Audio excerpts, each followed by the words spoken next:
अब आते हैं अपने रियल MCQs डेटाबेस में जहाँ पर हमारा डेटा सेव है।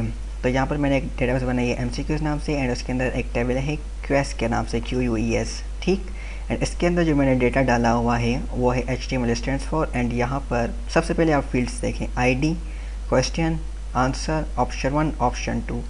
मतलब कि हर सवाल के नीचे 3 ऑप्शंस आएंगे। एक तो हमारा जो एक्चुअल आंसर होगा वो होगा, बाकी हमारे 2 ऑप्शंस होंगे जो कि कंफ्यूज करने के लिए होंगे, ठीक। HTML स्टैंड्स फॉर ये मेरा आंसर है जो कि करेक्ट होगा, hypertext markup language. Option 1 higher markup language and hypertext making language. Similarly मैंने यहाँ पे 4 और क्वेश्चंस भी ऐड किए हैं, आपके जितने हो आप उस हिसाब से कर सकते हैं, ठीक है। यहाँ पर हमारे डेटाबेस का काम फ़िलहाल के लिए ख़त्म होता है। अब चलते हैं कोडिंग की तरफ, ठीक। ये हमारी कॉन्फ़िग तो बन के मतलब हमारी कनेक्टिविटी हो चुकी है। अब हम क्या करेंगे, इसको अपनी ये अगर आप चाहें तो ये 2 लाइनें आप अपनी इस फाइल में भी लिख सकते हैं, लेकिन मेरी नज़रों में ये एक बेस्ट प्रैक्टिस होती है कि आप अपनी कनेक्टिविटी फ़ाइल को दूसरी जगह पे बनाएं और इसे फिर यहाँ पे कॉल करें। रिक्वायर लिख के मैंने अपनी config.php को यहाँ पे कॉल किया, मतलब कि ये रिक्वायर्ड है। अगर config.php नहीं होगी तो नीचे वाला पेज रन नहीं होगा, ठीक है जी। उसके बाद मैंने यहाँ पे HTML बेसिक्स यूज़ किए, जैसे मैंने डॉक टाइप HTML जो कि HTML5 की है।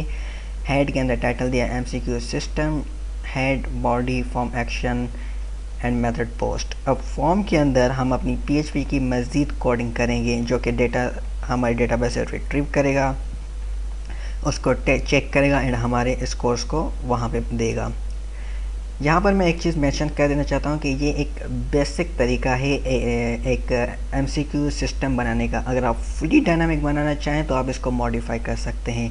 मतलब कि ये फुली डायनामिक तो नहीं है, लेकिन इतना डायनामिक है कि आप इससे अपना काम इजीली कर सकते हैं, जो कि छोटे मोटे काम इजीली कर सकते हैं या छोटे प्रोजेक्ट्स में आप इसे यूज़ कर सकते हैं।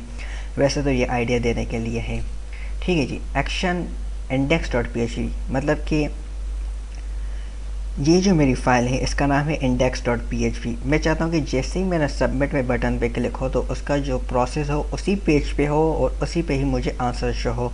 जैसे कि पहले मैंने आपको दिखाया, हमने पूरे क्वेश्चन को सॉल्व किया एंड देन नीचे हमारा आंसर वाली फील्ड में आंसर आ गया, ठीक है जी। index.php मतलब कि उसी पे होगा, लेकिन मेथड हमने पोस्ट यूज़ किया है। आई होप कि आपको पोस्ट एंड गेट का ज़रूर पता होगा। अगर नहीं पता तो आप मेरे उस ट्यूटोरियल को देख लें, आपको उससे आइडिया हो जाएगा। खैर अभी तो नहीं है, लेकिन आगे इसकी वीडियोस आ जाएंगी। चलें अभी मैं बता देता हूँ कि मेथड पोस्ट क्या होता है। पोस्ट एक्चुअली क्या होता है, हमारे पास 2 मेथड्स होते हैं, एक होता है पोस्ट, एक होता है गेट। पोस्ट क्या करता है, हमारे जब भी सेंसिटिव इंफॉर्मेशन हो, जैसे पासवर्ड हो, क्रेडिट कार्ड नंबर हो, तो हम पोस्ट यूज़ करते हैं।